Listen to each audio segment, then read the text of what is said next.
Hi everyone, and welcome to Atp Live Monday. Happy Monday to you all. How has your day been? I hope not too busy. So welcome to ATP Live. So you're joining us. Let's just share the videos and invite everyone to join us. And I'm just going to do the same for those joining on Instagram, on Facebook, on YouTube, whichever platform you're watching us from. Welcome to ATP Live. And I'm just going to try and share the video quickly as well so that people can see us and they can hear us. Okay, I think I'm having a problem with this now.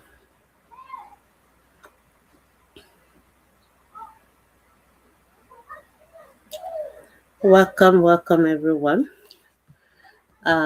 Welcome to ATP Live Monday. If you're joining, let us know you're there. And I'm just going to try and also share the video. Okay, I think I've seen my, all right. So I'm going to just share now. So our groups.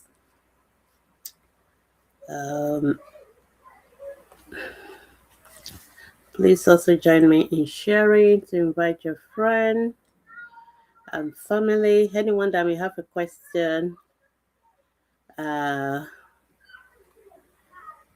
the pediatrician, invite them to join us now.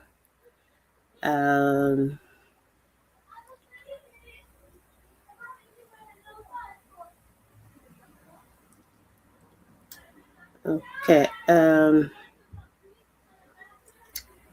just sharing to all our platforms just to make sure that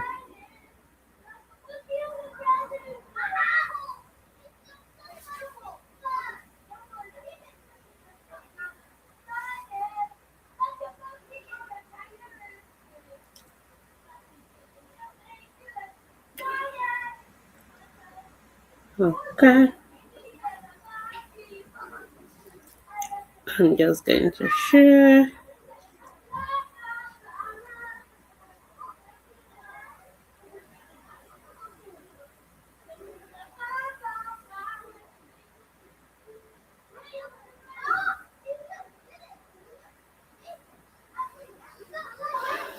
Okay, so welcome everyone. I'm just doing the sharing. After that, we can start to answer your questions. And I'm also just trying to pin the posts in all the platforms so that people can see it. Just give me 1 minute to do that.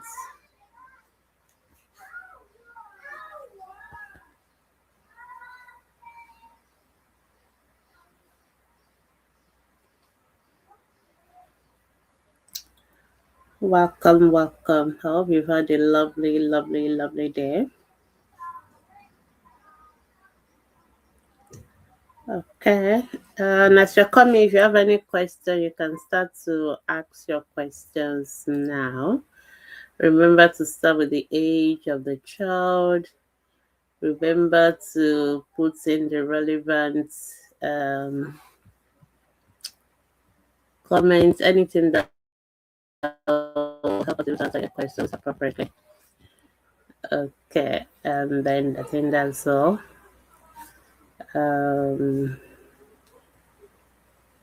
Okay, I'm just trying to check that the group, the foundation is on.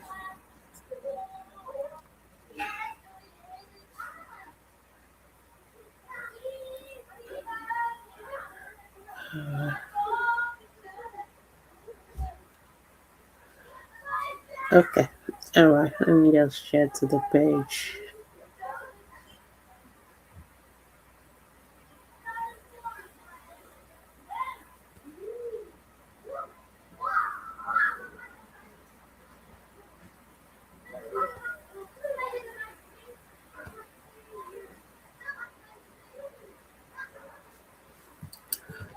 Okay. All right. So, okay, I can see some people are back to Facebook now. All right. So, good evening, everyone. I think I've done all my sharing, all the pinning. Welcome to ATP Live Monday. This program is brought to you by Ask the Pediatricians Foundation. Ask the Pediatricians Foundation is committed to the health and welfare of all children globally, but especially in sub-Saharan Africa, where a lot of our children are still dying from preventable causes. So thank you so much for joining me. I think I need to get a little bit of lighting. Okay, I think that's better. All right. So welcome, welcome, welcome. If you have any questions about the health of your children, I'm going to be here for the next 1 hour to answer your questions.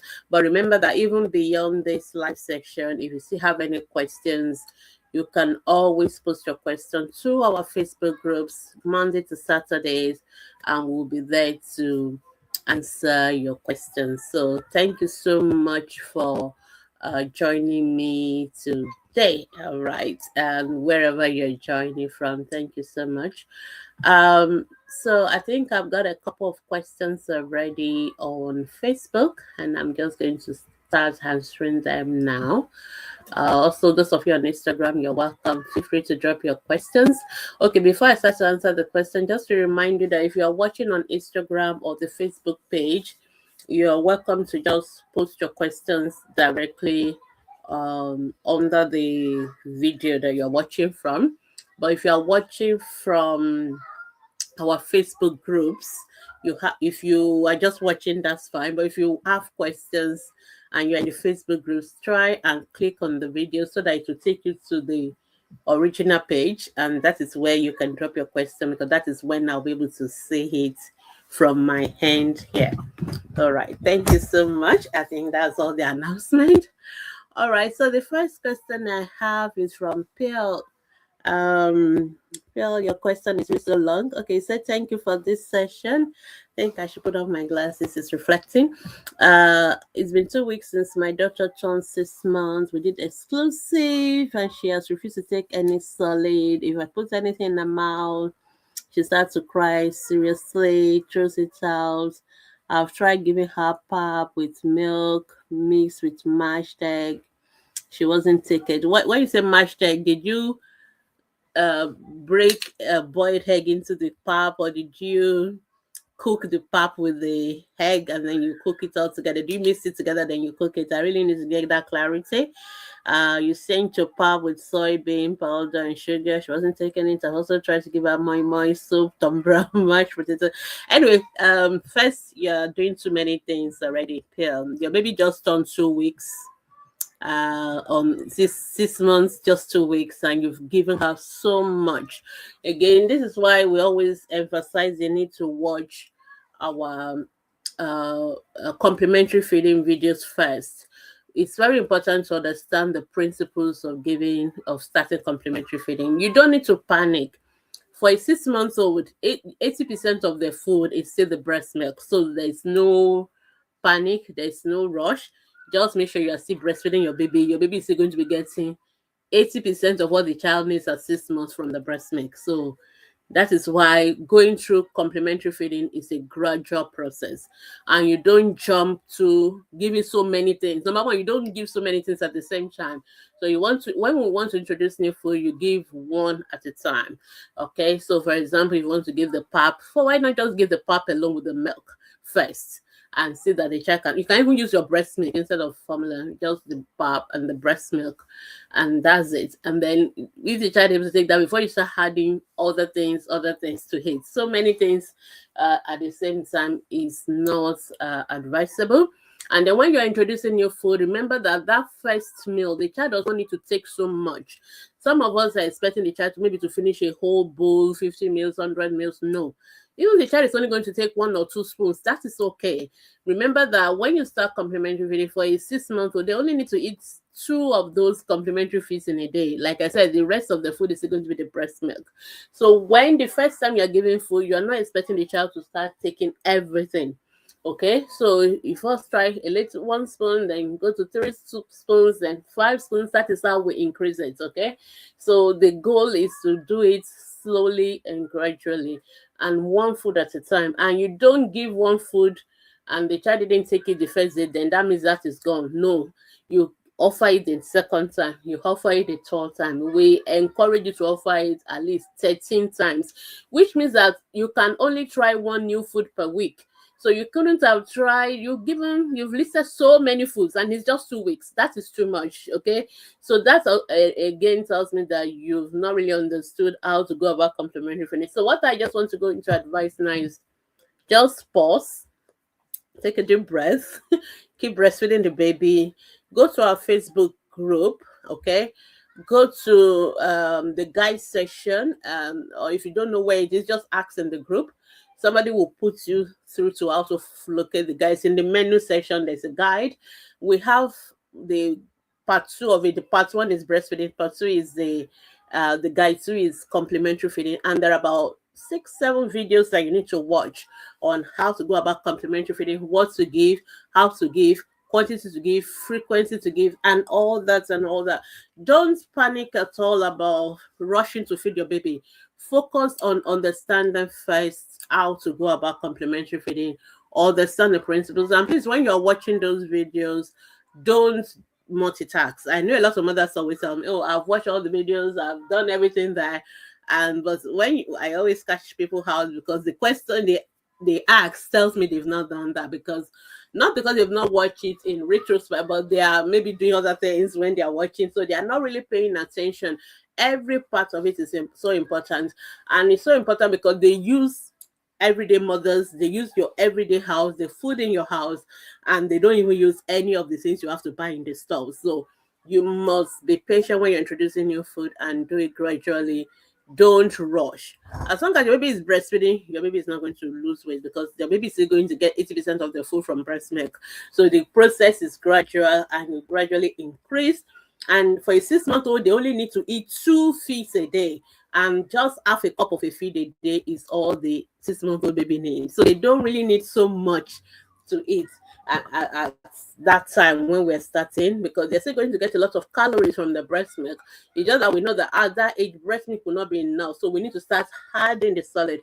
But we're adding the solid slowly, gradually, and not rushing the baby through it. Okay, that is number one. Number two, the baby is not compelled. The baby have to eat certain food. I know a lot of us always want to give this pap, this cereal. It's not necessary that baby have to eat any of those food. There are so many things you can give baby. There are many other food, but the principle is that don't rush through them quickly. You are rushing through everything. You give this one, didn't take it, then the next time I'm going to do this one. No, that's not how to do it. You need to do it patiently. So if you want to start with the pap first, start with the pap, stay with the pap only for the first 1 week, okay? And don't give all these mixed cereals. I can see you mentioning Tom Brown. Don't always start new babies on mixed food when you're starting complementary feeding. It's important because babies can react to any of the new foods you're introducing. But so if you introduce food one at a time, you will know whether the baby is going to react to it or not. So, but if you've given too many things and the baby reacts, you will never know which one the child is reacting to. So it has to be one new food at a time. That is another principle. Number two, the texture matters. When you are introducing new food to baby, smoother texture matter. That's why I was asking you, how did you give the egg? Did you mix the egg into the pap and cook it so that it is smooth texture, or did you mash the egg into the pap? That will give it a coarse kind of texture. Most 6 months old don't like that. They are coming from completely liquid diet. You cannot give them something that has a little bit of too much of solid. It has to be smooth. So preferably smooth pap, thick of course, not watery, and don't give food with bottles. Some of us also give complementary feeding with bottles. We don't recommend that. Give it with a plate and a spoon. And the way you know that your pap is thick texture is that when you put this pap on the spoon or the porridge or whatever you are starting with, if you turn it upside down, it should not flow. It should not pour. So that is how you know that the texture is right texture. If you turn it and it is flowing out or flowing down, that is too watery. So these are the little, and like I said, first meal, 1 spoon is enough. It's okay. And the baby doesn't need to take it more than twice a day. So there's no reason for them to rush through. So sometimes I think we're trying to give too much and try to replace the breastfeeding. We are not replacing breastfeeding. We are still breastfeeding a 6-month-old. We are only adding to the breast milk. That is why it is complementary. It is adding to the breast milk. So we already have a lot of videos that strictly and only address complementary feeding, because so each of those principles I'm mentioning, I'm just trying to take them one at a time. But if you've looked, if you want to go into the details, just look for any of our old videos that talk about complementary feeding. I think we even have the ones that we have the pediatric nutritionist around. You can look at all that. But I think the complementary feeding guide in our groups is the best. Those videos were made by Global Health Media. It is not our original videos. And they have an app as well, Birth and Beyond app, or you can just Google Global Health Media videos. You can also see it's also available on our groups as well. Just watch those videos first, understand those principles, and be patient. You are not going to rush through it, and there's no reason to rush. I know a lot of others just we want the baby to start eating immediately. Some babies are good. You give them anything and they will swallow it. But some babies need a little bit of time. So we need to also be a little bit of patience there, and the baby will get there. But you don't need to worry. You don't need to panic. I hope I've addressed your question. It's a little bit cut off. I think maybe because it's too long and all that. So just pause, take a breath, watch those videos, and start all over again. It's not too, you just started, so you see, okay. And just follow these principles and be patient. Don't be in a hurry. Don't try to force baby to eat so much. They don't need to eat so much. That's the honest truth, because they already having a lot of it, of their calorie from breast milk. We only need to start adding, and as the baby gets bigger, we begin to increase the quantity, and then begin to increase the frequency, and then we begin to increase the texture of the complementary feeds as well. So Pearl, I don't know whether you are still there, because some of your questions were cut off. So maybe if there's some part of it that that is important that was cut off because it was becoming too long, you can feel free to add it and let me know that you've gotten the answer. But just be patient. I think that's what I'm just going to say. And you will get there. All right. Okay, let's move on to the next person. Uduak. Good evening. Thank you for you've been doing. My baby's 15 months old, and I just gave him the warming medicine today after listening to you a while ago, though there was no sign. I hope I'm on the right track. Yes, you're on the right track. We recommend that you deworm your baby from the age of 1 year. So 15 months is not so bad. Age of 1 year, you can deworm the child, and you do it every 6 months. You don't need to see any sign, okay? Because this is what we call prevention kind of deworming. We call it prophylactic. We are trying to make sure the child does not have worms. So when we give this kind of deworming medication, it is so that if the child has ingested any of the ova or any of the spores of something that will develop into worms, that will be destroyed and the child will not develop worms, and then the child will not have complications of worm infestation. So the deworming we recommend that all the mothers do is to prevent worm infestation, and we recommend it for places like Nigeria or places in sub-Saharan Africa where we know children are exposed to a lot of worms. For people like that are maybe watching us from maybe US, UK, there are some parts of the world that worms is not a problem for them, so they don't routinely deworm their children. So I see a lot of mothers asking me, of those who relocate, that oh, they don't give us worm expellers here, they don't have us to deworm our children, because it is not a problem in some parts of the world. But those of us in Africa, in Nigeria especially, we are recognized by the World Health Organization as one of those countries with a high prevalence of children having worms. And this is actually one of the reasons why some of our children are malnourished. So worm infestation is quite a problem for us. So we need to protect our children and make sure, so our children start walking, they start touching sand, they start eating raw fruits and all that, they are going to be exposed to worms. So we are trying to protect them by making sure we kill those eggs of the worms and the spores at early phase. So you're not likely going to see any worms because it's a preventive measure.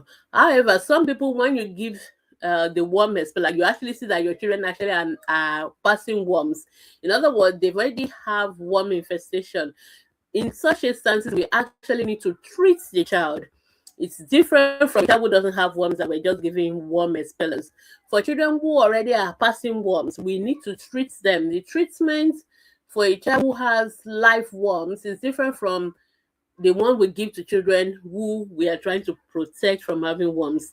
So when we're trying to protect children from having worms, we give them one dose of the worm expeller, and we repeat it in 6 months. So that is what we do for that prevention. But for children who already have worms, we actually treat them, and sometimes we treat them for like 3 days, depending on the medication we are using. We will treat them for 3 days, and after 3 days, we'll repeat it again in 2 weeks. Okay, so that is quite different because a lot of mothers do ask me that question. So I always want mothers to get the difference. So if you see worms, that child needs to be treated, not if you have gone beyond the prevention prophylaxis stage. You need full treatment, which means the child will take the worm medicine for like 3 days, and then we will need to deworm the child again in 2 weeks, and then the child can now go back to normal prevention. So which is why most times I always tell mothers, if you've already seen, you need to see the doctor so that we can write you the prescription for treatment versus the ones that we just ask you to take once, then you repeat every 6 months. That one is to prevent. But for your child already has worms, we need to treat. I hope that has provided clarity. The second question says weighing 10 kilos. 10 kilos is appropriate for a 15-month-old. An average 1-year-old weighs 10 kilos. An average 2-year-old, 12 kilos. 3-year-old, 14 kilos. 4-year-old, 16 kilos. 5-year-old, 18 kilos. 6-year-old, 20 kilos. Very easy to remember. Just add 2. So between the age of 1 and 6, they just add 2 kilos every year. So 1-year-old, 10 kilos is the average, and that is perfectly appropriate for the child's. Yeah.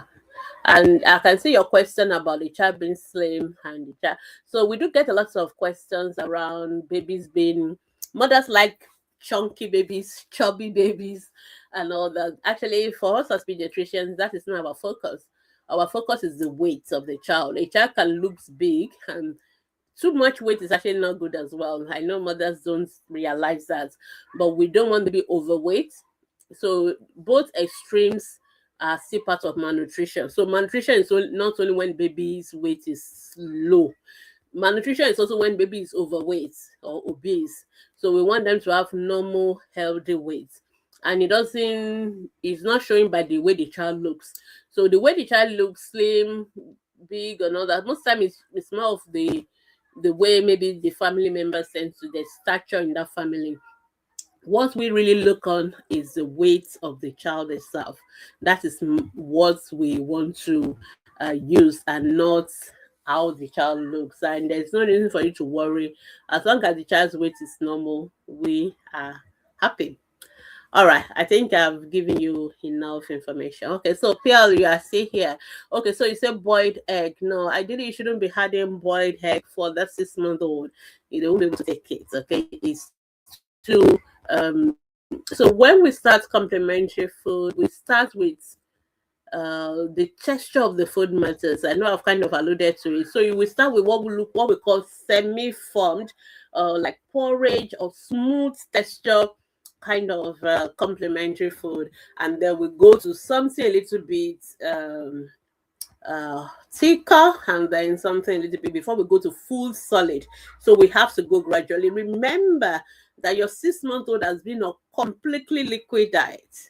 Completely liquid. So you cannot go from completely liquid to something like a boiled egg. That is much. So the way we add egg to the pap is to break the egg into the raw pap, stay together, and then cook it. Okay, so it will form one continuous smooth texture, and not something a little bit with a little bit of coarseness and all that. Babies don't like that. Some babies don't like that.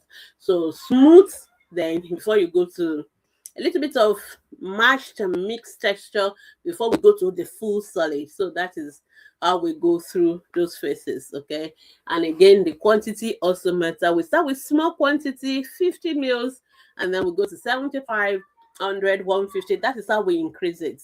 So everything is a gradual process. So you have to be patient and you walk through that phase as well.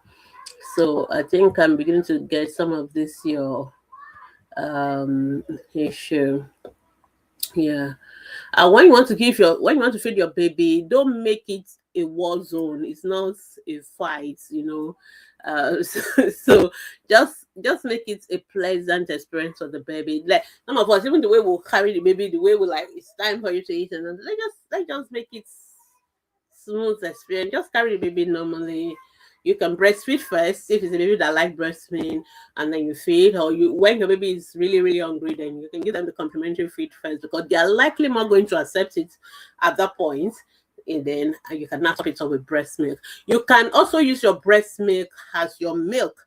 So when you make the pap, you add your breast milk to the pap. And like I said, thick pap, not too much quantity. 1 3 spoons is okay for the first time. You can go higher a little bit. That's you gradually increase it, but don't worry too much and don't make it because babies also pick up on your disposition, and don't make it something that make them feel like this is a chore, this is something I have to pass through and all that. And remember, I always give the analogy that if you are not used to a particular food, let's say you go to another country, the food will be new to you. You don't easily take it immediately. That's actually the way you look at babies, as if they are visitors to a new country and they're just being introduced to a new food. So some people are very adventurous. Give them something new, they are going to try it, you know. But some people are a little more cautious, so they need a little bit more support. But like I said, we are not worried at 6 months because we know they are still getting a lot of their food from breast milk. So keep breastfeeding, don't stop, and then you gradually now add all the things. So that is that. I think we've already addressed most of your questions. She's finding it difficult to pull. So again, that's also boils down to how you feeling the baby. So it's so important for you to understand that for the 6 month old, breast milk is still their main food. Don't rush them to I want to replace everything with solid. Okay, so breast milk is still important. Of course, you now start to give them water as well. So every time when you give them solid food, you need to give them water. Okay, if I think you said you're doing exclusive breastfeeding before, so it's not as if your baby is of formula. So and then remember, you also don't need to give formula because you're not doing complementary feeding. Formula feeding is actually not necessarily a part of complementary feeding. So even though it's okay to give, but if you're still breastfeeding, you don't have to. But remember that you also need to give them water when you're giving them solid, okay? And all that. At this stage, you can start to give them fruits. In fact, blending fruits or making juice out of them or making smoothies, they're also food that you can give your baby as well. You can boil some of those fruits and you can give them. So there are lots of if you go to those nutritionist pages, nutrition media, most of them have all this recipe for babies kind of food. You can watch some of them and pick up ideas so that you're also not just giving your baby only carbohydrate. But like I said, at this point, if you're doing a lot of the breast milk, your baby is not likely going to be that constipated. Okay, the breastfed babies don't get constipated. They may not pass stool every day. That is different from the baby passing hard stools because mothers tend to get it mixed up. So a baby may not pass stool every day. That is not a problem. But when the baby is passing the stool will still be soft. So we are not worried about that. We are. I hope we are. If you are referring to the stool being hard, then that is the constipation. That is the one that worries us. So if the baby is passing hard stool, it means you're not getting enough water, baby is not getting enough breast milk, or baby needs to have some veggies as well in the food. So, but if it's just that baby will not pass stool every day, but whenever the child eventually will pass the stool, it's still normal, soft poo, then we're not worried about that. It's not compulsory for baby to pass stool every day. Okay, so I hope that is clear. And make sure you give the baby water. Again, they can take their water with sippy cups, with a straw. You can just give them a little sip with a cup, just give them, don't give them with bottles, okay? We don't want babies sucking on bottles. at this age, because that could also create another problem. So we do have mothers that are asking us at 3 years, they are still trying to win their children off bottles. Don't even introduce it at all. That will be the best option. Okay, I seem not to have any question from Instagram today. Instagram people, I can see you all, Major Evers and the rest. I can see you. Feel free to ask any question that you have, and then we will answer them. All right. So today seems to be a lot about complementary feeding, but we have loads of resources on complementary feeding because, like I said, this is one question that every pediatrician gets asked all the time because next to, I think food is number one priority on mothers' list. They always want the babies to eat, and we understand that. So the first 6 months is always easy, especially if you're doing exclusive breastfeeding. But when we start complementary feeding, it could be a little bit tricky because some babies are a little bit faulty eaters. But the most important thing is that we try and follow the principles. I found that when mothers get those principles right, you always have. And I think sometimes the main issue I find with a lot of while I'm waiting for more questions, I can still talk more about complementary feeding. Is the main issue mothers tend to have with complementary feeding is our false expectations or wrong expectations based on what people around us are telling us, or based on what we also think should happen. Number one, the quantity baby takes when they are on liquid diet is not the same quantity they need to take when they're on solid.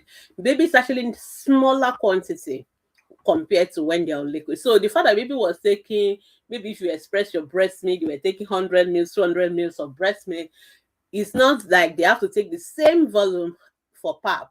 No, because the smaller amount of pap that you have can give the same amount of calories that you have in 100 or 200 mils of breast milk. And yet the pap, you don't need to take up to maybe 15 mils of the pap.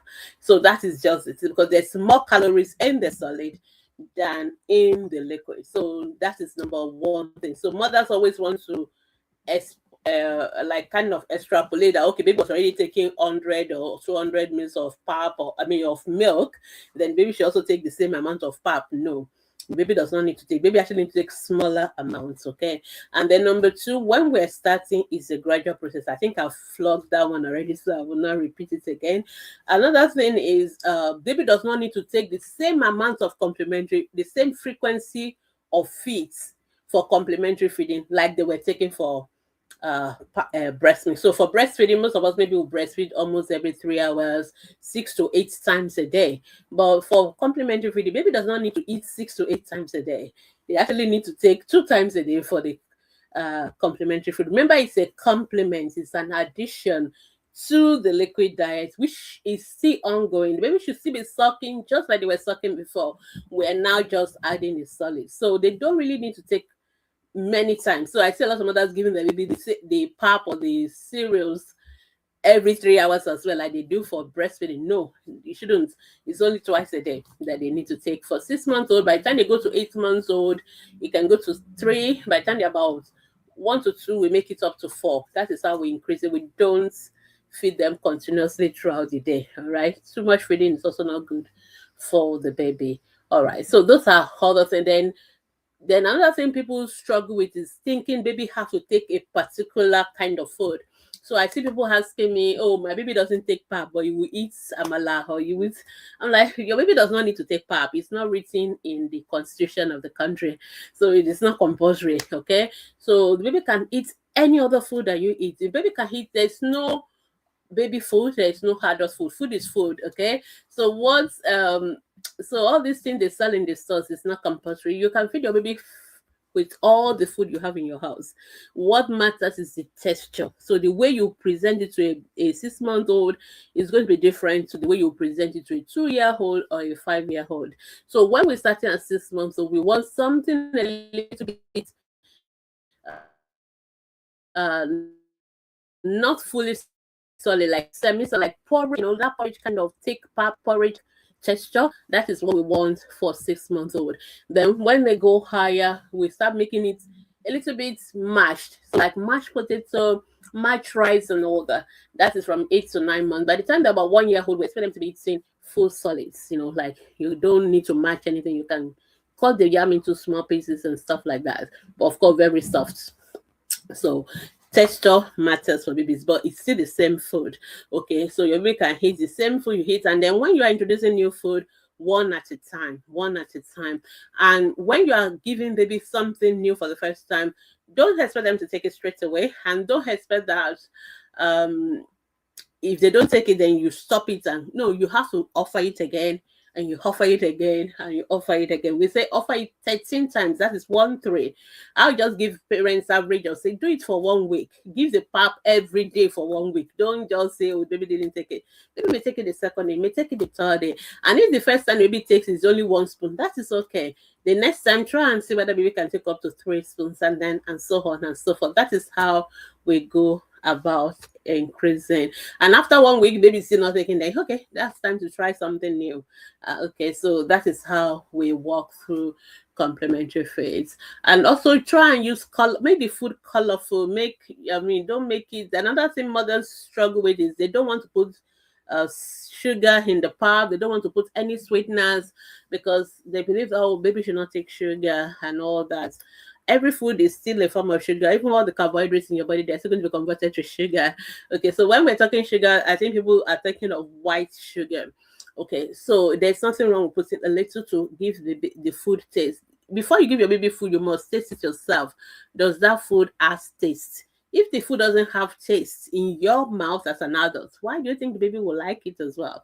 So the key word is moderation. We're not expecting, if you cook your own food in your own house and you put a little bit of salt to sweeten the food, it's okay. It's not against the law. Most of the things baby gets all this salt and sugar from, they are not even your natural cooked food. They are from all these products that we buy, all these tinned, canned products, because for them to can some of these products, they have to put a lot of those things in them to preserve them. Actually, they can have more sodium in them than even the salt that you had to your own natural food that you cook in your house. So there's no law against all that. Make sure that the food is palatable. Make sure it has taste. And you don't have to use sugar. There are other sweeteners. Don't use honey. Don't use honey before the age of 1 year. But there's dates, for example. Dates is like it's a form of a fruit, but it's a natural sweetener. Even this the formula that you give your babies, if you are the type that you want to introduce formula, you can use it to sweeten your baby's pap as well. It also has a little bit of sugar inside. They've added sugar in the formula, so you can use that. So you can use your breast milk as well. Your breast milk is actually sweet. It has sugar inside it. It's lactose sugar. So you can do all that to make the food sweet. So those are the things you need. Make sure that food has taste. Make sure it also has color. Okay, color is important for babies. So for example, you can do your brown pap. You can do your yellow pap. Just different things. Color. Then you can add fruits. You can mix it into, like, for example, if you make pap, you can also use banana. For example, if you blend it together into a cereal, and the cereal doesn't have to be pap like maize. There are other way of doing cereals. Even your rice, most of the cereals you buy in the store is the same thing. The same principles. They just blended them and pack it into the tin for you. But you can do it in your own house as well.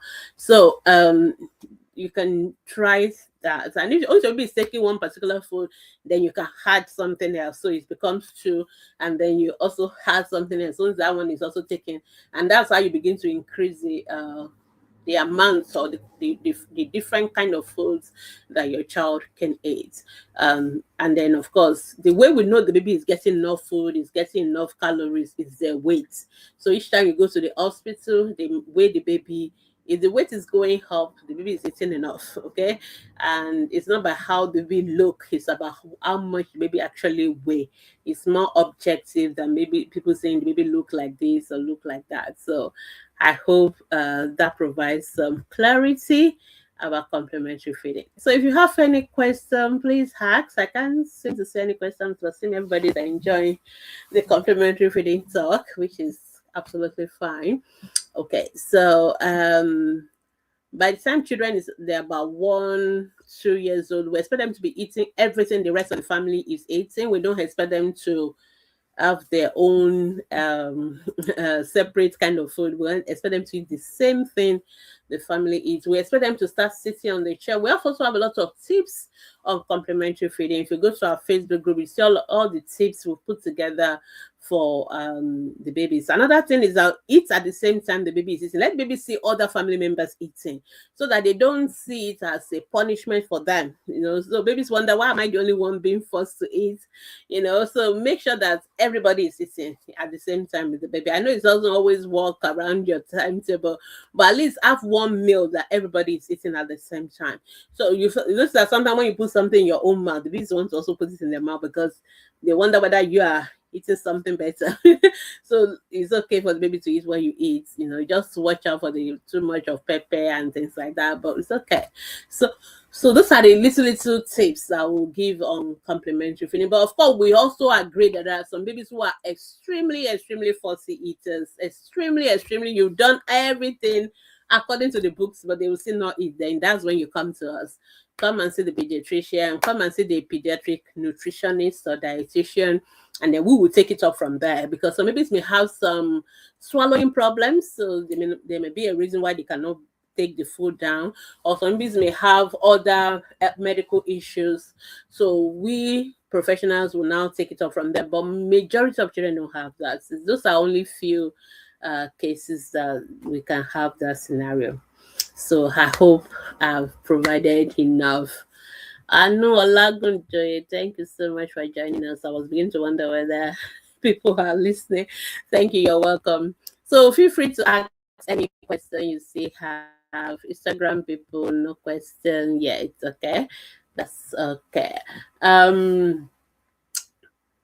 Another thing I would like to talk about while we're still waiting for questions is the malaria vaccine, because we now have a new immunization schedule.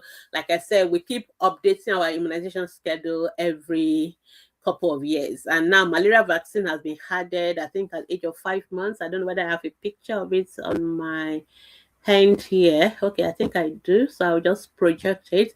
So this is the latest schedule, and malaria has been added, and I've got a lot of questions about malaria vaccine. I just wanted to reassure you, because some of you have gone to your health center and they're not yet giving malaria vaccine. Yes, we are just rolling it out. I think it's only 2 states now, either Bayelsa or I can't remember now. I can't zoom this in, but 2 states in Nigeria I've started giving malaria vaccine. But like I said before, when we start new vaccines, we don't just start giving everybody at the same time. We start first, because there's what we call when there's still some kind of research ongoing when you just introduce something new, so that if there's any problem, we can quickly backtrack and before we cause, so we're still surveillance, doing a lot of surveillance, surveying children, making sure they're safe, making sure the children are fine. So it is after we have done that again for a couple of months, sometimes a year, sometimes, then we can now start giving everybody. So don't panic if they don't give it in your health center. It is being gradually rolled out. For those of us who were here, I guess most of us, our children will be grown now, when we introduced rotavirus, when we introduced Prevena, that was a pneumococcal vaccine. That is how we went through that phase. So the same thing for the malaria vaccine, but hopefully very soon everybody will have malaria vaccines. Oh, okay. Thank you so much, Abiola. You said you are listening, and also you have already answered your question, so you don't need to ask. Okay, I love that. I was able to address your questions, so there's no need to ask again. And just for you to know that all these things we've talked about them multiple times before. We've brought nutritionists to the program, so you can watch all our past videos. They're all on YouTube. You can check through our Facebook groups or channels. If you just put a search and ask for a little bit of some of these things, you will see all those videos. You can watch them again. I don't think there's anything new under the sun that we've not talked about on ATP, because we've been doing it for 10 years, so we've talked a lot, so no problem. Okay, I know you said, please, there's a way that my baby has been sounding lately. I don't know if it's constipation or behavioral problem. It's 7 months old. Unfortunately, I know you won't be able to attach a video to this live program. It's difficult to attach. I think you can only write. You can't attach even a picture. Sorry about that. But what you can do is you can go to our Facebook group. So where you are now is our Facebook page. Okay, because some people sometimes get it mixed up. So we have a page, we have a group. On the page, our page is not where you can post in questions. But if you go to our group, you can post questions on our group, and you can attach videos, you can attach pictures, and we'll be able to answer your question. But please, when you're attaching videos, don't attach blacked out videos. People send us a lot of videos. They want us to just listen to the sound, and they make it dark, and there's nothing there. We can't approve such videos for obvious reasons. So if you're not comfortable putting a video that will show the child's face and everything, then there's really no point to do a video. The best thing is to describe as much as possible what the sound is in words. And even from your question, sound is not constipation. Constipation is not about sound. Constipation is about a child who is not passing stools or frequently, and then when the child passes the stools are hard. Of course, sometimes when babies want to pass hard stools, they grunt, they make all those sounds. But so it is not the sound itself that is the constipation, it's the stool. So I will quickly remove that one out of your differentials, out of the possible things that you are worried about. So we don't make a decision about whether a child has constipation or not from sounds. A lot of mothers also panic about saying, my baby is always making grunting sounds. But when they pass the stool is soft. I say, ignore the sound. Doesn't really make any, we are not worried about the sound.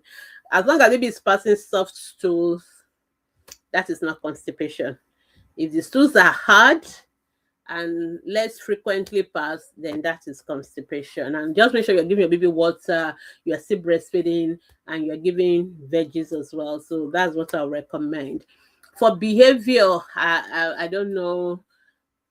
Yeah, we don't worry so much about behavior in a 7-month-old, but like I said, you can describe the sound as much as possible. Alternatively, you can record it, but it has to be a full video. Alternatively, you can see a doctor in any of our hospitals to listen. Most of those kind of sound, most times there's nothing to worry about, but we can't say yes or no until we've heard it. But and then there are some sounds mothers worry about, and it's just baby playing. I mean, I've seen a lot of mothers post videos and babies make all these sounds. At that age, they start to do a lot of babbling, a lot of talking, baby talk. So they make all those sounds, and sometimes mothers worry about them, but it's just baby playing, there's nothing. But we would like to hear it first before we give you our final verdict on that, if it is possible. So if you go to our Facebook group, that'll be the appropriate place to post that.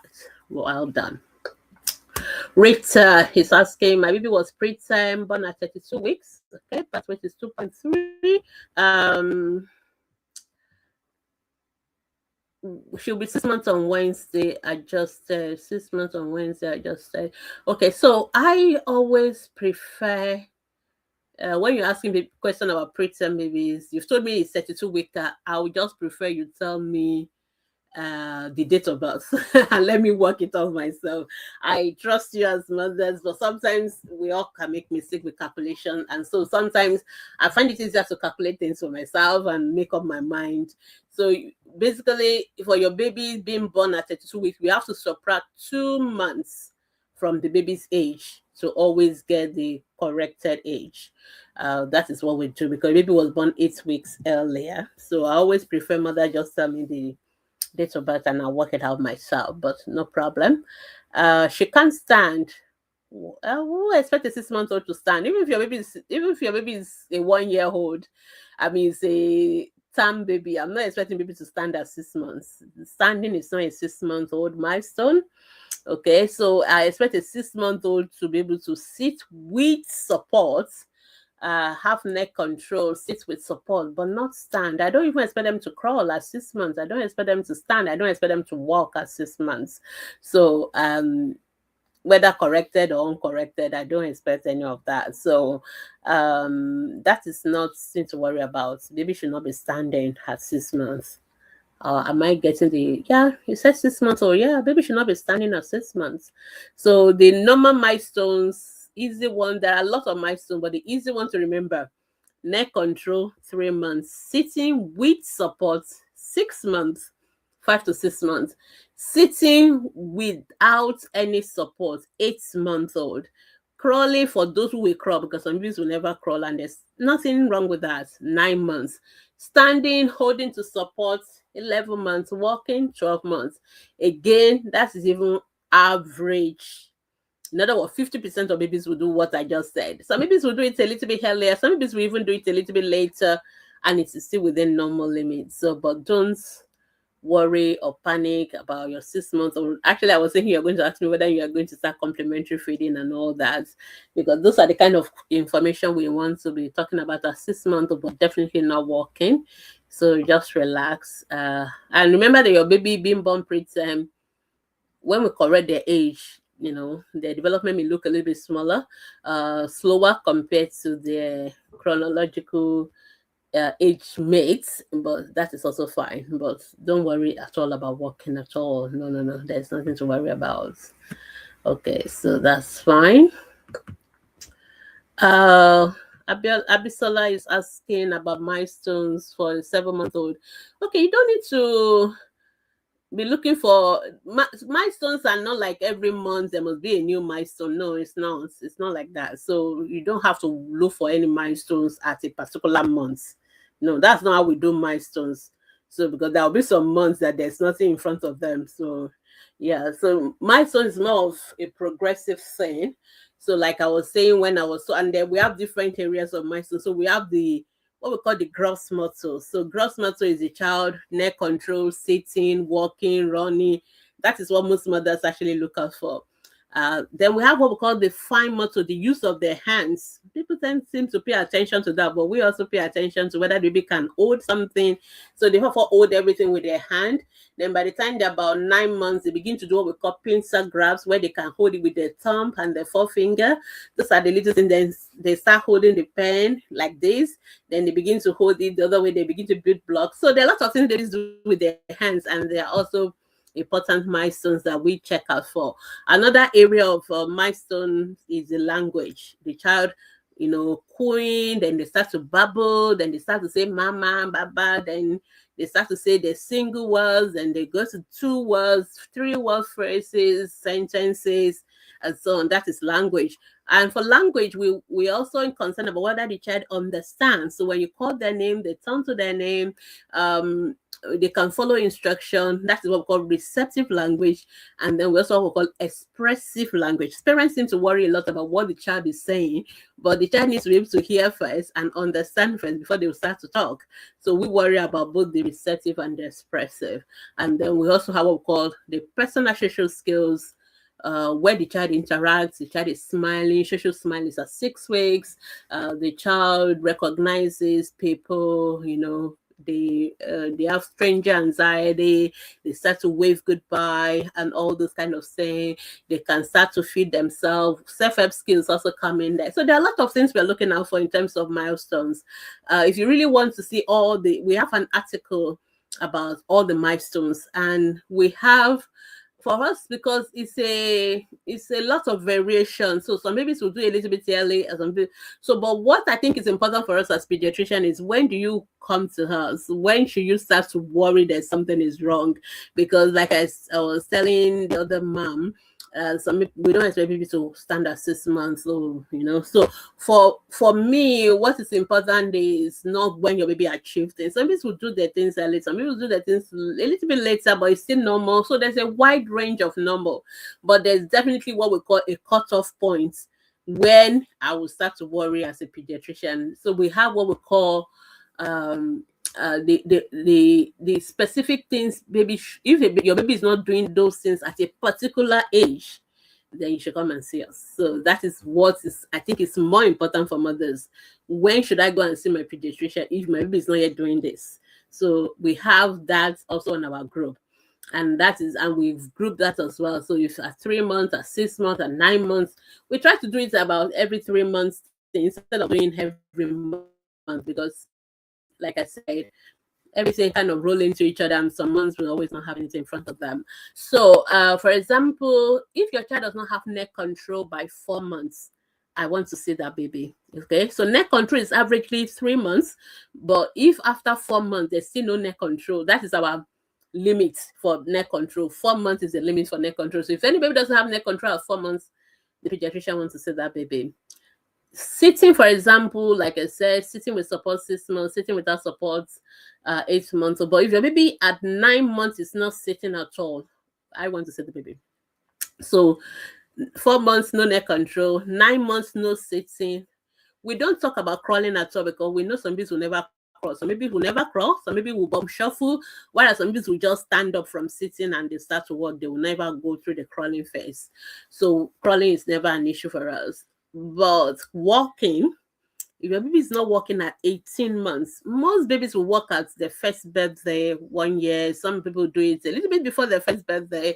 Some people do it a little bit after the first birthday. But if by 18 months that baby is not walking, I want to see the baby. That is when I want to see the baby. So we pediatrician will look out for the cutoff age. So if you come to me at 1 year and say my baby is not yet walking, I'll just reassure you and tell you not to worry, but I'll tell you to come back to me if by 18 months that baby is not walking. Most babies would have started walking by the time you come back. So, but if baby is not yet walking at that 18 months, then I know there may be something wrong somewhere that I need to investigate and address.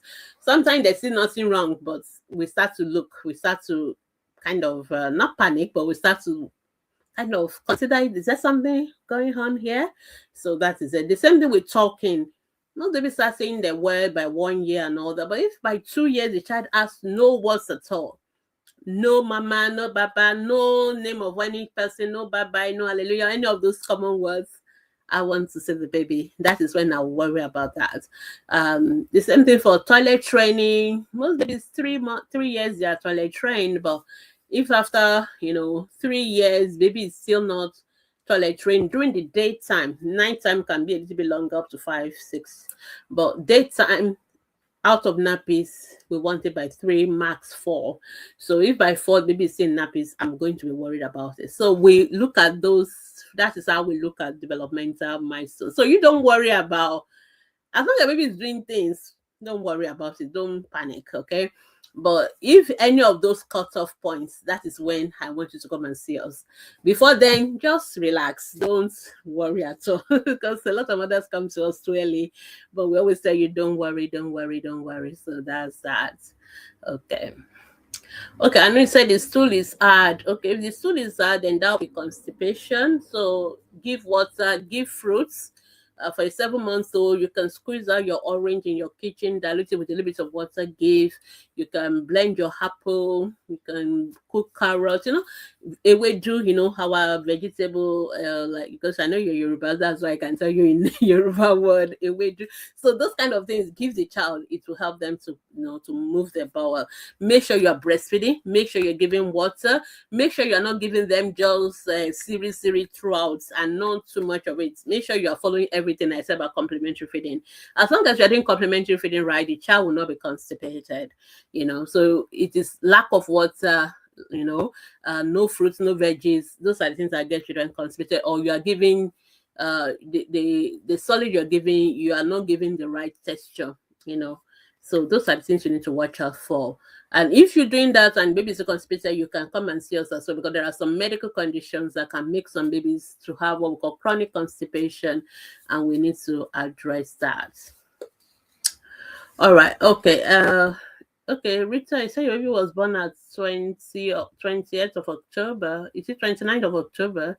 Are you forgetting your baby's birthday? Okay, anyway, I will take the 29. All right. So your baby was born 29. So November, December, January, February, March, April. So chronological age, your baby is 7 months. So today is 27, so 29, roughly 7 months. So corrected age for your baby is actually 5 months. It's not 6 months. It's actually 5. So and I'm not even expecting the baby to stand. I mean, even though the baby should just be sitting. That's what I expect for your October born. October, yeah, because October to November is 1 month. November to December, 2nd. January, 3rd. February, 4th. March, 5th. and then April, that is 7. See, this is why I told you I always like to calculate this myself, because sometimes parents get it wrong. All right. Oh, you mean she can't stand on your laps? Yeah, I'm also still not expecting that. Okay, it's not compatible for people to stand on your laps. I know a lot of mothers want to do that. Don't have to force them to stand on your laps. Okay, and if you worry that maybe your baby's body is a little bit floppy, you're worried about that, you can say so. See, there are things we don't worry about. I know mothers worry a lot about them. What, Rita, I want to know about your baby. Can your baby control that neck? Is your baby's neck standing straight, or is it still falling? That is what I want to know. Is your baby beginning to sit? That is what I want to know. I don't want to worry about whether your baby can stand, because I'm not expecting baby to stand, whether on your lap or off your lap. Is your baby having neck control? That's what I want to know. Can your baby sit when you sit behind the baby? Those are the two milestones I want. Is your baby smiling at you? Does your baby recognize your face? Can your baby follow you with her eyes? Is your baby responding to sound? Like if somebody makes noise, can your baby turn around? Those are what I want to know. So mothers worry a lot about things that are not really important. I really want you to tell me about what is important. So if your baby is able to do everything I just said now, your baby is responding to sound, your baby is smiling at you, your baby is turning to sound, your baby can control the neck, your baby is starting to see, even the sitting with support is just starting, because your baby is still just 5 months old. Is 5 to 6 months old. So those are the things I want to know. If your baby is able to do all that, then I don't have any concern about the baby. Okay. So that's just what I want to tell you. So don't need to worry. But if you worry that your baby is not doing any of those things, those are the things I want you to see the pediatrician about, which is why I gave you those cutoff points. It's a cutoff point that we worry about, not whether your baby is doing some things. Maybe because you think other babies are doing. No, it's not compulsory baby to do it. Okay. That's it's necessary. It's not a milestone that we're worried about. Okay, that's the most important thing. All right. Okay, Rita, I think I've answered your question now. Okay, I've answered that one. Yeah, we've answered. We've gotten your baby's age, 29th of October. Yeah, I've gotten that one now. You should feed for the preterm babies. Your baby is what we call a near-term baby. Your baby was born 32 weeks. It's very close to normal term. We will feed that baby according to their chronological age. So your baby can be fed with complementary feeding now, because your baby's chronological age is 7 months. You can start to give complementary feed. There's no problem with that for your baby. Yeah, and the baby's weight is good. Baby 6.4, corrected age of 5 months, 6.4 is okay. And baby was born 2.3. So baby has double. Yeah, is it double? Yeah, baby has more than double the birth weight, which is what we expect at 5 to 6 months. So your baby's weight is perfect. I'm not worried about the weight. All right, my time is up. Oh no, I didn't remember my time is up. So my baby bent his head to one side, to the left. I took him to see a pediatrician.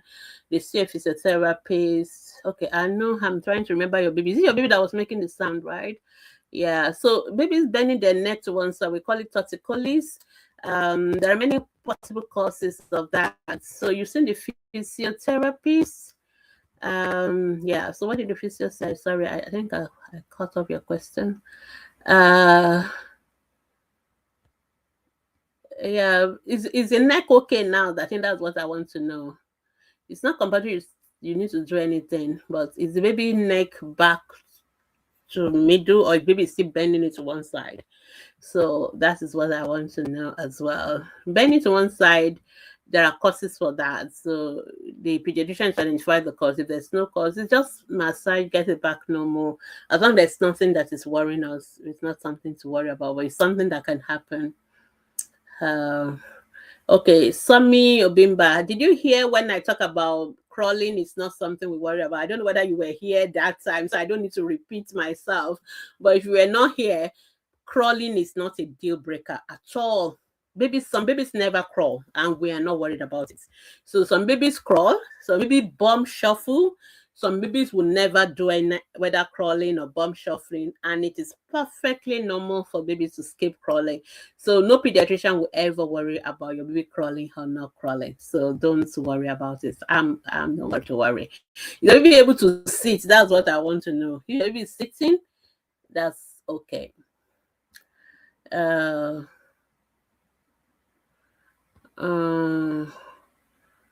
Okay, then if the head is still tilting, then you should go back to your pediatrician and have a conversation with the pediatrician as to number one, the question you want to ask the pediatrician: why is my baby head tilting to one side? The pediatrician is going to give you the answer to that. Is it something wrong with the muscles of the neck? Was the baby sick? The baby had something, or was the baby born that way? So maybe it's born that way. So that is the kind of question you want to ask your pediatrician. Okay. I think the most important thing is to know why. Okay. So if we know why, if it's something the baby was born with and all that, and it's not like something is going wrong that we're missing, then there's nothing to worry about. Okay. Most of the time, like I said, it will correct itself as the baby gets older. But if there's other thing going on with your baby, then your pediatrician should be having that conversation with you as well. So if you go online, you can read about torticollis. Let me write it so that you can get it. That's what you need to read about. So read about torticollis. We have it also. You ask on our Facebook group so that we can give you the link.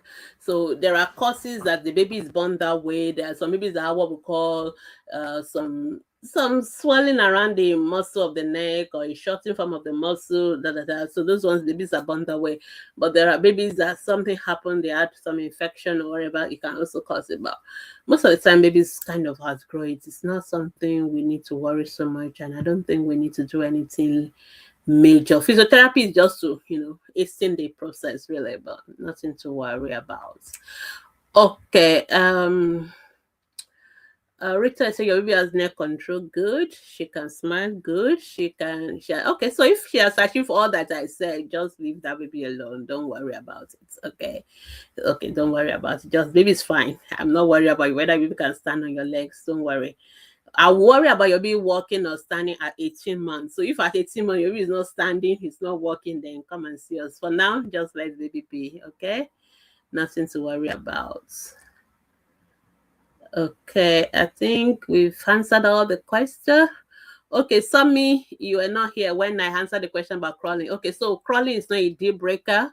It is not compulsory for your baby to crawl. Some babies will never crawl, and it is perfectly normal. So don't worry about it. Okay.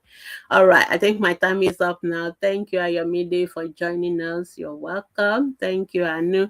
Okay. Thank you, everybody. Instagram people today, no question, but I can see you there all the same. Thank you for being there, even though you didn't answer any question. But thank you for listening here. So thank you so much. But I just want to let you know that if you still have any questions about any health issues as far as children are concerned, we are at your service. Just come to our Facebook group. Our groups are open from Mondays to Saturdays. The only day we are not on is on Sundays. We take a day off. So but Mondays to Saturday, 24 hours round the clock, we are there with our pediatricians, and our moderators help us a lot. So thank you all our ATP moderators.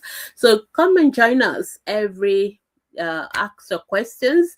Please don't bring very sick children to the Facebook group. If your child is sick, come and see us in the hospital. We are at the hospital. But if you want to know all this kind of question people have been asking today, oh, my baby is not crawling, oh, my baby is not doing this, should I be worried, should I go to you can ask us those ones and be patient with us. We will try and answer your questions. But some questions require some specialists to do it, so which means we have to wait until those specialists are online, and we're all working in the hospital during the daytime. So we come when we have a little bit of break to do the ATP one. So please be patient with us. But if it's something urgent, the child is sick, please you have to go to the hospital and see us in the hospital. But if it is just education kind of, I want to know what to do, or all those kind of health education information, we are at your service. So thank you so much. And just to add that all these topics that we've talked about in a little bit here and there, we have podcasts on each of them. We had podcasts on every single topic. I've talked about the complementary feeding, milestones, all the milestones, everything we have. So please listen on our podcast. We also have them on our YouTube channel as well. We always all our videos are permanently stored on YouTube, so you can also watch them. And of course, after watching, or you can, if you want to read, if you're the article kind of a person, we also have our website. All those information, you can see it on my back a little bit. But if you go to our Facebook, you will see all our links. Feel free to ask all these questions and we will be able to answer them. So thank you so much. Have a wonderful, wonderful evening. And I will see you next week, God's willing, hopefully. The same time, same place, every day. Mondays, 6 p.m. I'm always here by God's grace, unless it's a public holiday, and we can answer any questions that you have. Sorry, we ran over a little bit today, but thank you so much for joining me. Have a wonderful, wonderful week, and bye bye.